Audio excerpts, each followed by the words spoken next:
Hello hi എല്ലാവർക്കും നമസ്കാരം. Welcome back to tales of Jai. അപ്പോൾ ഇന്ന് നമ്മൾ ചെയ്യാനായിട്ട് പ്ലാൻ ചെയ്തിരിക്കുന്നത് ഒരു വടകറിയാണ്. ഞങ്ങൾ ആക്ച്വലി ചെന്നൈയിലല്ല, ഇപ്പോൾ തിരുവള്ളൂരാണ്. ഇവിടെ അമ്മായി ഇവിടെയാണ് താമസിക്കുന്നത്. അപ്പോൾ ഇങ്ങോട്ട് വന്നതാണ്. രമേശേട്ടൻ്റെ അമ്മ, ഇതാണ് രമേശേട്ടൻ്റെ അച്ഛനും അമ്മയൊക്കെ താമസിക്കുന്ന സ്ഥലം ഇവിടെയാണ്. അപ്പോൾ ഞങ്ങളപ്പോൾ ഇങ്ങോട്ട് വന്നു. വെക്കേഷൻ അല്ലേ, പിന്നെ അതല്ലാതെ ഇന്നലെ അമ്മാമ്മയുടെ ശാർദമായിരുന്നു. അപ്പോൾ അതിലൊക്കെ പങ്കെടുക്കാനായിട്ടൊക്കെ വന്നു. 2 ദിവസം കഴിഞ്ഞ് തിരിച്ചു പോകാനുള്ള പ്ലാനാണ്. അപ്പോൾ ഇന്ന് എല്ലാവരും ഉള്ളതുകൊണ്ട് ഒരു വടകറി ഉണ്ടാക്കാമെന്ന് വിചാരിച്ചു. ഇവിടെ ചെന്നൈയിലെ സ്പെഷ്യൽ ഐറ്റമാണ്, വളരെ പ്രശസ്തമായ ചെന്നൈ എന്നല്ല, തമിഴ്നാട്ടിലെ എല്ലാവർക്കും പ്രശസ്തമായിട്ടുള്ള ഒരു ഐറ്റമാണ് വടകറി. ഇതെല്ലാം ഞാൻ ഇവിടെ വന്ന് മനസ്സിലാക്കിയതാണ്, ഇവിടെ വന്ന് പഠിച്ചതാണ്. മുൻപ് എനിക്കും അറിയില്ലായിരുന്നു. അപ്പോൾ എൻ്റെ രീതിയിലുള്ളൊരു വടകറി, എല്ലാം കൃത്യമായിട്ട് ഇവിടെ ചെയ്യുന്ന പോലെ അങ്ങനെ പറയാൻ പറ്റില്ല, എങ്കിലും ഞാൻ എൻ്റെതായ ഒരു ടേസ്റ്റിൽ, നമ്മുടെ വീട്ടിലെല്ലാവരും കഴിക്കുന്ന ഒരു ടേസ്റ്റിലുള്ള വടകറിയാണ് ഇന്ന് ഉണ്ടാക്കാനായിട്ട് ഉദ്ദേശിക്കുന്നത്. അതിനായിട്ട് നമുക്ക് അടുക്കളയിലേക്ക് പോകാം. വടകറി ഉണ്ടാക്കാനായിട്ട് കടലപ്പരിപ്പ് എടുത്ത് നല്ലപോലെ കഴുകി അത് സോക്ക് ചെയ്യാനായിട്ട്, അതായത് കുതിരാനായിട്ട് വെക്കുന്നതാണ് ഇവിടെ കാണുന്നത്. ഇത് ഞാൻ ഉണ്ടാക്കുന്നതിന് ഒരു 3 മണിക്കൂർ മുൻപ് ചെയ്ത പ്രോസസ്സാണ്. ഇതിലൊരു 200 ഗ്രാം കടലപ്പരിപ്പാണ് ഈ ഒരു ആവശ്യത്തിനായിട്ട് നമ്മളിന്ന് എടുത്തിരിക്കുന്നത്. കാരണം ഞങ്ങളൊരു 5 പേര് കഴിക്കാനുണ്ട്, അതുകൊണ്ട് ഒരു 200 ഗ്രാം എടുത്തിട്ടുണ്ട്. അപ്പോൾ നമുക്ക് വടകറിക്ക് ആവശ്യമായ ഇൻഗ്രീഡിയൻസ് എന്തൊക്കെയാണെന്ന് നോക്കാം. ഇതൊരു 3 മണിക്കൂർ മുൻപ് തന്നെ വെള്ളത്തിലിട്ട് വെച്ച, അതായത് കുതിരാനായിട്ട് വെച്ച കടലപ്പരിപ്പാണ്. ഇനി ഇതിലെ വെള്ളം മുഴുവനും നല്ലപോലെ ഊറ്റിക്കളഞ്ഞ് ഡ്രൈ ആക്കിയിട്ട് മിക്സിയിൽ ഒരു തരിതരിപ്പായിട്ട് അരച്ചെടുക്കണം. വടകറിക്ക് നമ്മൾ ഉപയോഗിക്കുന്ന മസാലകളാണ് ഇതെല്ലാം. കുറച്ച് ഗ്രാമ്പൂ, പട്ട, ബേ ലീഫ്, പെരിഞ്ജീരകം, 2 ഏലക്ക, ഇത്രയും മസാലയാണ്. അതും ഞങ്ങൾ വളരെ കുറച്ച് മസാല യൂസ് ചെയ്യാനാണ് ഇഷ്ടപ്പെടുന്നത്. ആർക്കും ഒരുപാട് കുത്തുന്ന സ്മെൽ ഇഷ്ടമില്ലാത്തതുകൊണ്ട് വളരെ ചെറിയ അളവിൽ മാത്രമേ ഉപയോഗിക്കാറുള്ളൂ. അടുത്തതായിട്ട് 1 സ്പൂണ് മുളക് പൊടിയും 1 സ്പൂണ് മല്ലിപ്പൊടിയും, അതേപോലെ ഒരു 1/2 ടീസ്പൂൺ മഞ്ഞൾപ്പൊടിയും, ഇത്രയുമാണ്. പിന്നെ ഇത് ഇഞ്ചി വെളുത്തുള്ളി പേസ്റ്റ്, ഇഞ്ചിയും വെളുത്തുള്ളിയും നല്ലപോലെ അരച്ച് പേസ്റ്റാക്കി വെച്ചതാണ്. സവാള, അതായത് വലിയ ഉള്ളി, ഒരു മീഡിയം സൈസിലുള്ള ഒരു 2 വലിയ ഉള്ളി കട്ട് ചെയ്ത് ചെറുതാക്കി വെച്ചിരിക്കുന്നതാണ്. അതേപോലെ 2 മീഡിയം സൈസ് തക്കാളി, ചെറിയ തക്കാളിയാണ്. മീഡിയം സൈസ് എന്ന് പറയുമ്പോൾ ഒരുപാട് വലിപ്പമില്ല, കുറച്ച് ചെറിയ സൈസ് തന്നെയാണ്. പിന്നെ നമ്മൾ ഉപയോഗിക്കുന്നത് കുറച്ച് പുതിന ഇല, ഒരു പിടി പുതിന ഇലയും കഴുകി വൃത്തിയാക്കി വെച്ചിരിക്കുകയാണ്. അതേപോലെ കുറച്ച് മല്ലിയിലയും, ഇത് രണ്ടും ഈ വടകറിയിൽ നമ്മൾ ഉപയോഗിക്കുന്നുണ്ട്. ഒരു 2 പച്ചമുളകും ഈ വടകറിക്കായിട്ട് നമ്മൾ ഉപയോഗിക്കുന്നുണ്ട്.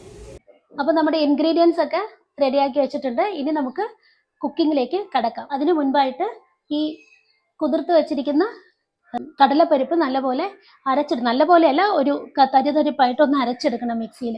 അത് അരച്ചിട്ട് വന്നിട്ട് നമുക്ക് ബാക്കിയുള്ള പണികളൊക്കെ തുടങ്ങാം. ഈ കടലപ്പരിപ്പിലേക്ക് കുറച്ച് പെരിഞ്ജീരകവും അതേപോലെ തന്നെ കുറച്ച് ഉപ്പും ഇട്ട് വേണം നമ്മൾ അരച്ചെടുക്കാനായിട്ട്.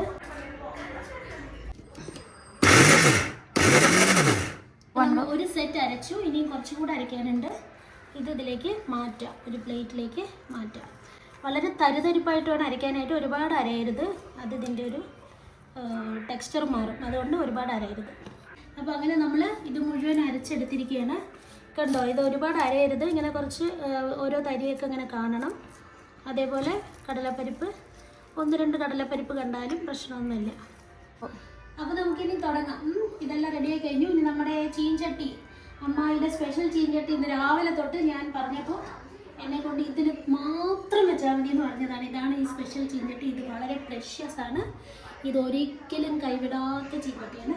എത്ര കാലം കഴിഞ്ഞാൽ ഇത് മാറ്റാൻ പ്ലാനില്ല. എൻ്റെ ജീവിതകാലം മുഴുവൻ ഇത് ഉപയോഗിക്കുന്ന വാശി പിടിച്ചിരിക്കുകയാണ്. അതുകൊണ്ട് ഞാൻ അതിൽ തന്നെയാണ് ഇന്നത്തെ വടകറി ഉണ്ടാക്കുന്നത്. ചീൻചട്ടിയിലേക്ക് എണ്ണ ഒഴിച്ചിട്ട് നമുക്ക് ഈ വട ഒന്ന് ചുട്ടെടുക്കണം. ആദ്യം വട ഒന്ന് എണ്ണയിൽ ചുട്ടെടുക്കാം. ഒരുപാട് ക്രിസ്പി ആയിട്ടൊന്നും ആവണ്ട, വളരെ എന്താ പറയാ, ഒരു സോഫ്റ്റ് ആയിട്ട്. അതിനമ്മ വടയൊന്നും ഉണ്ടാക്കിയില്ലല്ലോ. ഇല്ല, ഇത് ഉണ്ടാക്കാൻ പോവാ, വട ഉണ്ടാക്കാൻ പോവാ. ഓ, ആ പരിപ്പിലാണോ വട ഉണ്ടാക്കുന്നത്? ഈ എണ്ണയിലേക്ക് ഇട്ടിട്ട് വട ഉണ്ടാക്കുന്നത്. ഇത് ഷേപ്പ്ലെസ് വടയാണ്, ഷേപ്പൊന്നും ആവശ്യമില്ല. ജസ്റ്റ് പിച്ചി ഇട്ടിട്ട് നമ്മളതൊരു അതൊരു മുരിപ്പിച്ച്, അതായത് ഒന്ന് എണ്ണയിൽ ഫ്രൈ ചെയ്തെടുക്കും. അത് കഴിഞ്ഞതിന് ശേഷം അതിനെ നമ്മൾ നല്ലപോലെ പൊടിച്ചിട്ട് ഇതിൽ കറിക്കകത്തേക്കും ഇട്ട് യോജിപ്പിക്കും. ഓക്കെ, അപ്പോൾ നമുക്കിനി എണ്ണ ചൂടായി തുടങ്ങി. ഇതിലേക്ക് ഇതിങ്ങനെ ഇട്ട് വട ചുട്ടെടുക്കാം. വടയല്ല, ഈ ഒരു പരിപ്പിനെ ഒന്ന് ഫ്രൈ ചെയ്തെടുക്കാം. കടലപ്പരിപ്പ് ഒന്ന് ഫ്രൈ ചെയ്തെടുക്കാം. ഇത് ഇത്രയും മതി. ഇത് നമുക്കിത് കോരിയെടുക്കാം.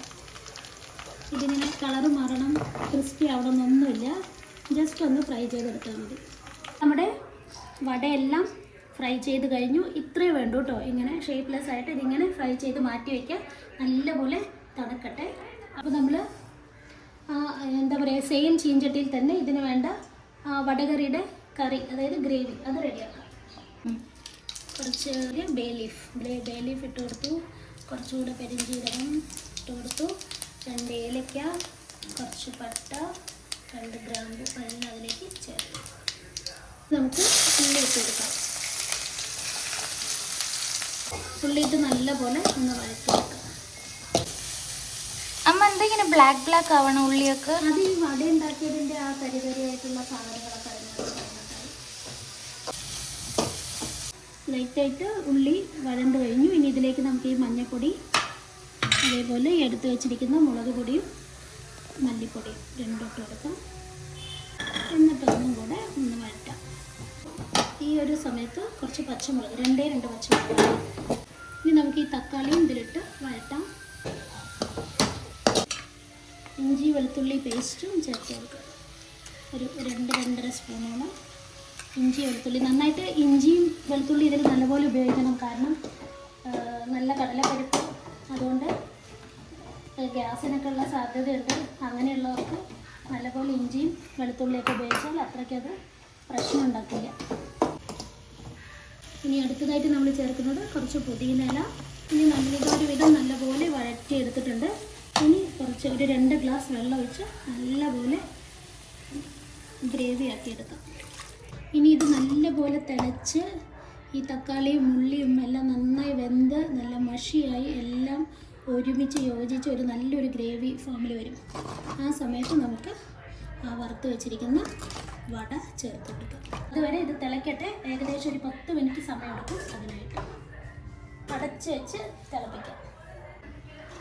അതെ, വർത്താനം പറഞ്ഞ് ചെയ്തിട്ട് എനിക്ക് ഉപ്പിടാൻ മറന്നുപോയി. അറിയോ, അതിന് നീയാണ് കാരണം.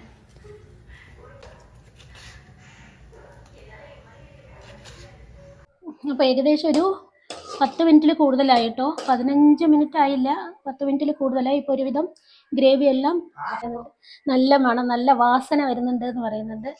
എന്തായാലും ഇതപ്പോൾ ഗ്രേവിയൊക്കെ ഒരുവിധം നന്നായിട്ട് കുറുകി കഴിഞ്ഞു. നല്ലപോലെ തക്കാളിയും ഉള്ളിയെല്ലാം വെന്ത് നല്ലൊരു ഗ്രേവി ഫോമായി. ഇനി നമുക്ക് ഈ സമയത്ത് ഈ വറുത്ത് വെച്ചിരിക്കുന്ന ഈ വട ഇതിലേക്ക് ചേർക്കാം. ഈ കടലപ്പരിപ്പ് കുറച്ചൊരു 5 മിനിറ്റ് കഴിയുമ്പോഴേക്കും ഇത് നല്ലപോലെ കുതിർന്ന് കുറച്ചുകൂടെ വീർത്ത് വരാൻ തുടങ്ങും. കുറച്ചുകൂടെ ഗ്രേവി തിക്കാവും.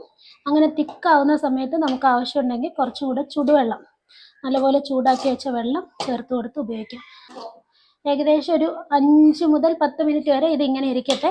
ഈ ഗ്രേവി നല്ലപോലെ വടയുമായിട്ട് ചേർന്നിറങ്ങി നല്ലൊരു സോഫ്റ്റ് ടെക്സ്ചറിലേക്ക് മാറും. അതുവരെ നമുക്ക് കുറച്ച് വെയിറ്റ് ചെയ്യാം. അപ്പം നമ്മുടെ വടകറി റെഡി. ഇതാ നല്ലൊരു ടെക്സ്ചറിൽ എല്ലാം റെഡിയായി കഴിഞ്ഞു.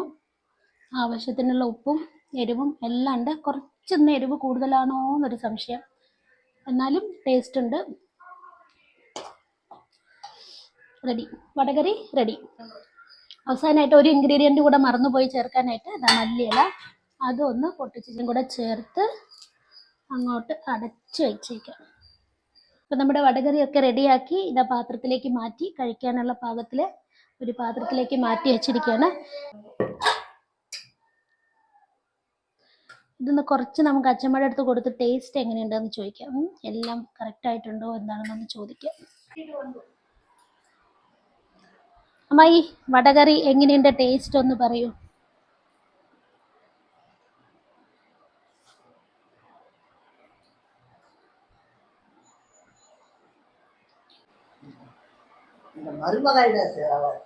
மருமகளோட வடகிரி சூப்பராக இல்லை. ஆனாலும் இதுல இட்லிக்கோ தோசைக்கோ பூரிக்கோ தொட்டு കഴിച്ചാ வளர சூப்பரா இருக்குன்னு இதாக்கிங்க. நீங்களும் அதே மாதிரி நீங்களுடைய வீட்டுல இதாக்கி நோக்கிட்டு இந்த மருமகளுக்கு എന്നാ ചെയ്യാൻ പറഞ്ഞാൽ നിങ്ങൾക്ക് എൻ്റെ മരുമകളുടെ ഈ വടകരി കൂട്ടാൻ പിടിക്കുന്ന ലൈക്ക് ചെയ്തിട്ട് റെഗുലേറ്റ് ചെയ്തിട്ട് ഡയറ്റ് ചെയ്ത് അയച്ചിൽ പറഞ്ഞ് പറയാണ് ഞാൻ എൻ്റെ മരുമകളുടെ അമ്മായിയാണ്. എനിക്ക് അത്ര സംസാരിക്കാൻ അറിയില്ല മലയാളം. അപ്പോഴും ഞാൻ പറയേനെ. ആനാലും നിങ്ങൾ ഉണ്ടാക്കി കൂലിക്ക് ഒപ്പി കഴിച്ച് നോക്കി പിന്നെ 2 പ്രാവശ്യം ഉണ്ടാക്കാൻ തോന്നിക്കില്ല. അതെ എന്തായാലും അച്ഛൻ അടിപൊളിയാക്കിട്ടോ. നീ അമ്മ ടേസ്റ്റ് ചെയ്യും. അത് ഞാൻ ടേസ്റ്റ് ചെയ്യുന്നില്ല, ഞാൻ നോക്കിയ കൊള്ളാം. നമുക്കിത് ദോശ ഉണ്ടാക്കിയിട്ട് കഴിക്കാല്ലേ അതിന്റെ. ദോശയോ ഇഡ്ഡലിയോ കൂലിക്ക് സൂപ്പറായിരിക്കും. അപ്പോൾ ഇന്നത്തെ കുക്കിംഗ് ഒക്കെ കഴിഞ്ഞു. വടകറിയുടെ കുക്കിംഗ് മെത്തേഡ് എല്ലാവരും കണ്ടു കാണുമല്ലോ അല്ലേ? എൻ്റെതായ ഒരു രീതിയിലുള്ള ഒരു കുക്കിംഗ് മെത്തേഡ് കൂടി ഞാനിതിൽ കൊണ്ടുവന്നിട്ടുണ്ട്. അപ്പോൾ വടകറി എല്ലാവർക്കും ഇഷ്ടമായി കാണുമെന്ന് വിചാരിക്കുന്നു. ഇവിടെ എല്ലാവരും കഴിച്ചു, എല്ലാവർക്കും നല്ല അഭിപ്രായമായിരുന്നു. ഇന്ന് ഞങ്ങൾ കഴിച്ചത് ദോശയ്ക്കൊപ്പമാണ്. ഇത് ശരിക്കും ഇതിന് നല്ലൊരു കോമ്പിനേഷൻ എന്ന് പറഞ്ഞാൽ സെറ്റ് ദോശയാണ്. ഇവിടെ തമിഴ്നാട്ടിൽ വടകറി വിത്ത് സെറ്റ് ദോശ എന്നാണ് പൊതുവെ പറയാറുള്ളത്. അപ്പം എല്ലാവരും ഇത് വീട്ടിൽ ട്രൈ ചെയ്യണം. ഈ മെത്തേഡിലുള്ള വടകറി ഇഷ്ടമായാൽ തീർച്ചയായിട്ടും കമൻറ്റ് ബോക്സിൽ അറിയിക്കണം. അപ്പോൾ വീഡിയോ ഇഷ്ടപ്പെട്ടാൽ എല്ലാവരും ലൈക്ക് ചെയ്യണം, സബ്സ്ക്രൈബ് ചെയ്യണം, ഷെയർ ചെയ്യണം. ഓക്കെ, അപ്പോൾ വീണ്ടും ഒരു വീഡിയോയുമായി ഉടനെ കാണാം. അതുവരേക്കും താങ്ക് യു ഫോർ വാച്ചിങ്.